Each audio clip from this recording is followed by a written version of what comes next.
नमस्कार, मैं बापू आप सभी को स्वागत करता हूं Gurukul the awesome knowledge channel में। आशा करता हूं आप सब स्वस्थ हैं और आप लोग की आदत की उन्नति आगे बढ़ रही है। बहुत दिनों से लोगों का ये सवाल था कि आचार्य जी हम किस तरह से जो है सुरक्षा घेरा के बारे में जानकारी प्राप्त कर सकते हैं, यानी सुरक्षा घेरा लगाने का क्या नियम होता है, सुरक्षा घेरा अगर लगाते हैं तो हमें क्या करना है क्या ना करना है। देखिए, बहुत सारे लोग आपको ये बताते होंगे कि सुरक्षा घेरा लगाइए, कुछ लोग ये कहते हैं कि सुरक्षा घेरा मत लगाइए। तो ये आपके ऊपर डिपेंड करता है कि आप किस तरह से अपने आप को सुरक्षित रखेंगे, या फिर आप ऐसे सोचते हैं तो आपका ऊपर कोई अटैक नहीं होगा, कोई नेगेटिव एनर्जी आपके चक्रों में नहीं आ सकती, तो आप सुरक्षा घेरा ना लगाइए। ये आपके ऊपर डिपेंड करता है। लेकिन कुछ लोगों का बहुत बार ये अनुरोध था कि सुरक्षा घेरा लगाने का पूरा विधि विधान बताइए, तो इसके लिए मैंने एक वीडियो बना के रखा है। अगर होगा तो डिस्क्रिप्शन में उसका लिंक दे दूंगा, या फिर आप खुद ही ढूंढ के उसको सुन लीजिए। लेकिन आज जो मैं आपको रहस्य बताने वाला हूँ इसके बारे में कोई नहीं बताता है। लोग अक्सर ये कहते हैं कि सुरक्षा घेरा आप लगाओ, लेकिन वो ये नहीं कहते हैं कि सुरक्षा घेरा लगाने के बाद जब आप साधना उपासना करते हैं उसके बाद आपका क्या कर्तव्य बनता है। मैं आपको एक क्वेश्चन पूछता हूँ, ठीक है? अगर जैसे आप जानते हैं कि आप घर में सुरक्षित रहें, इसीलिए कोई आपकी घर के चारों तरफ और कीलन करता है और एक घेरा लगाता है, फिर आपको कहता है कि जब तक मैं ना आऊं, जब तक तुम मुझे ना कहो कि तुम इधर से निकलोगे, तो ये सुरक्षा घेरा तुम्हें सुरक्षा प्रदान करेगा और बाहरी नेगेटिव अटैक से तुम्हें रक्षा करेगा। लेकिन आप लोग क्या करते हो, सुरक्षा घेरा तो लगाते हो, चाहे वो जल से हो, चाहे वो पीली सरसों से हो, चाहे वो चाकू के द्वारा हो, किसी भी द्वारा लगाते हो। लेकिन बाद में क्या करते हो, जब आपकी पूजा संपन्न हो जाता है तो आप लोग क्या करते हो, सुरक्षा घेरा से डायरेक्ट उठ के चले जाते हो। ना ही कोई धन्यवाद, ना ही कोई प्रणाम, ना ही कुछ भी करते हो। तो आज मैं आप लोगों को बताने वाला हूं किस तरह से आप अपने जानकारी से और अपने इच्छा से इस प्रकार के बेहतरीन सुरक्षा घेरा लगाएंगे और पूरी सम्मान के बाद उस सुरक्षा घेरा को आप तोड़ेंगे फिर निकलेंगे। ऐसा नहीं कि आप आसन में बैठेंगे फिर सुरक्षा घेरा लगाएंगे फिर बाद में सुरक्षा घेरा तोड़ के खुद ही चले जाएंगे। ऐसा नहीं करना है। अनुमति मांगना है, जिसको बुलाया अपने सुरक्षा के लिए उनका अनुमति लेके और उनको कह के ही निकलना। ये एक भद्रता की परिचय होता है, विनम्रता की परिचय होता है। ऐसा अगर आप नहीं करते तो इसका मतलब ये कि जैसे आपका काम खत्म हो गया, बस उठे और चले गए। ऐसा बिल्कुल भी आपको नहीं करना है। तो चलिए मैं आपको बताता हूँ किस तरह से आप इस चीज़ का ध्यान रखें। जैसे मैंने आपको बताया है, अगर आप किसी भी प्रकार की सुरक्षा घेरा लगाता है, जैसे श्री भैरवाय नमः मंत्र हो, या फिर श्री हनुमते नमः मंत्र हो, या फिर जो किसी भी प्रकार की मंत्र का आप सुरक्षा घेरा लगाते हैं, तो आपकी जिम्मेदारी क्या बनता है?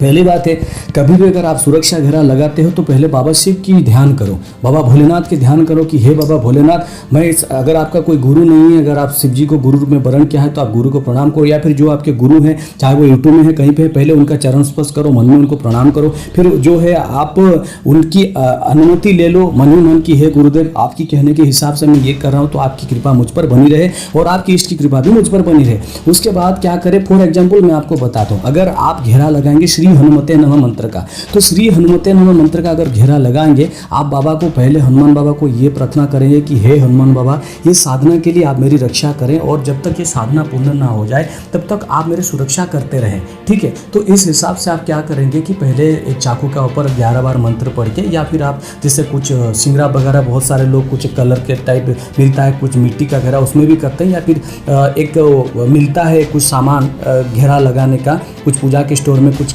कलर टाइप का मिट्टी का डब, मैं भूल रहा हूँ क्योंकि मैंने उसका यूज़ कभी नहीं किया है, उसको हमारे इधर गेरू कहते हैं। तो उसका ऊपर भी कुछ मंत्र पढ़ के भी उसका गोल घेरा करते हैं। तो अगर आप सिंपल चाकू से करते हैं, मानो आप श्री हनुमते नमः, श्री हनुमते नमः, इस मंत्र का अगर आप 11 बार जाप करके चाकू से अपने चारों तरफ घेरा लगाते हैं, फिर पूजा पाठ करिए, पूजा पाठ संपन्न हो गया। आप क्या करते हैं, डायरेक्ट आसन फोल्ड किए फिर उठ गए, ऐसा नहीं। पहले आपको क्या करना है, हनुमान जी को पहले यह आह्वान करना है कि हे हनुमान जी, जब तक मैं साधना इस आसन पर बैठा हूँ तब तक आप मेरी पूरी तरह से सुरक्षा करें, मेरी ज्ञान का, मेरी प्राण का, मेरी जो है शक्ति का पूरी तरह से आप सुरक्षा करें, और मुझे मेरा शत्रु की अटैक से और नकारात्मक ऊर्जा जैसे मेरे चक्रों में भेदन कर ना पाए। तो आप उसको क्या करके घेरा लगाएं। जब पूजा संपन्न होगा तो हाथ में फिर जल लीजिए। जल लेने के बाद ये कहे कि श्री राम जय राम जय जय राम, श्री राम जय राम जय जय राम। हे हनुमान जी महाराज, आपका कोटि कोटि धन्यवाद, जो मैं इस तरह से जो है पूरी तरह से पूजा संपन्न कर पाया हूँ आपकी सुरक्षा वजह से, इसीलिए मैं आपको धन्यवाद देता हूँ। कृपया मुझे अनुमति प्रदान करें इस घेरे से निकलने के लिए।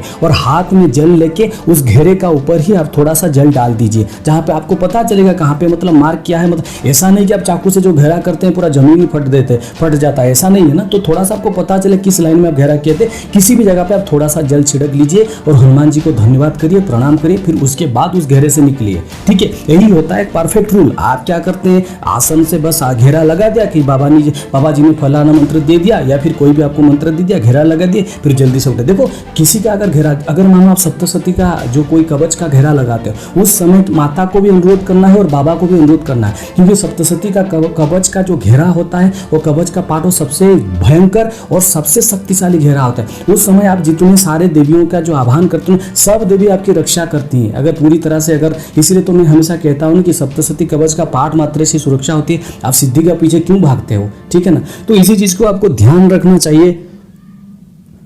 हाँ, इस चीज़ को अगर ध्यान रखना चाहिए, क्योंकि आपको अगर पूजा पाठ करना है और सुरक्षा कवच लगा रहे हैं। चलो मैं आपको बताता हूँ, अगर आप किसी देवी मंत्र का उपासना करते हो, देवी मंत्र का कवच लगाते हो, देवी मंत्र का कवच लगाने के बाद अगर आप ओम धूम दुर्गाय नमः मंत्र का कवच लगाते हो, तो ओम धूम दुर्गाय नमः मंत्र कवच लगाने के बाद आप क्या करते हो कि कवच लगाया, फिर पूजा पाठ किया, फिर उठ गए। ऐसा नहीं, फिर इस देवी का क्या करें, आप हाथ में जल लेके उनका कोई भी मंत्र स्तोत्र, जैसे देखिए हनुमान जी का कवच बहुत ज़्यादा अगर तीव्र रूप में आते हैं तो उनकी श्री राम नाम से वो कवच ठंडा पड़ सकता है, यानी जो घेरा ठंडा पड़ सकता है। नहीं तो वो इस प्रकार से, ऐसा क्या होता है कि आप एक अभद्रता होती है, आप जैसे पूजा पाठ किए वो डायरेक्ट कवच तोड़ के उठ गए, ऐसा नहीं करना, उनकी फिर से अनुमति मांगना है। इसी तरह माँ की जो पूजा अनुष्ठान करते हो तो माँ को ये अनुमति मांगना है कि हे माँ, मेरी पूजा उपासना भी संपन्न हुई, मुझे जाने की, इधर आसन से उठने की मुझे अनुमति प्रदान करें, यानी मुझे इजाजत दीजिए। इस तरह से आप थोड़ा सा हाथ में जल लगे, फिर ओम नमः शिवाय, ओम नमः शिवाय, ओम नमः शिवाय, इस मंत्र का 11 बार पाठ करके आप जो है जल उसी घेरा के ऊपर आप जल छोड़ के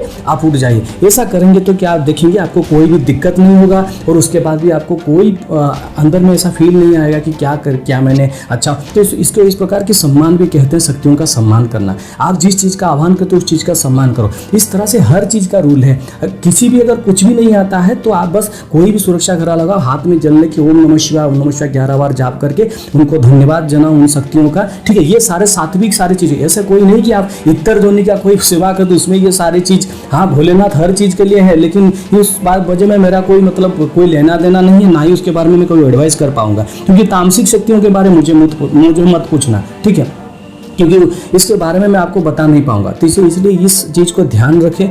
तो इसको अगर आप ध्यान से करेंगे तो सुरक्षा घेरा आपको बहुत अच्छी तरह से काम करेगा और आपकी जो है पूरी तरह से सुरक्षा होगी। यही था, अगर आप भी सुरक्षा घेरा लगाते हैं, इस चीज़ को जानना जरूरी था, इसलिए मैंने बताया। इसी तरह से बहुत ही इंफॉर्मेटिव वीडियो में आगे आप तक लेके आऊँगा। इसलिए मेरे चैनल को अगर अभी तक आप लोगों ने सब्सक्राइब नहीं किया है, चैनल को सब्सक्राइब कीजिए, ज़्यादा से ज़्यादा शेयर करिए और कमेंट्स करिए। कमेंट्स किए, कमेंट 1-2 दिन के बाद ब्लॉक हो जाता है कमेंट सेक्शन, फिर भी आप जो है इस लाइव सेशन में आता हूँ, आप अपना कमेंट पूछ सकते हैं। जय शंकर, जय माता दी, जय भोलेनाथ।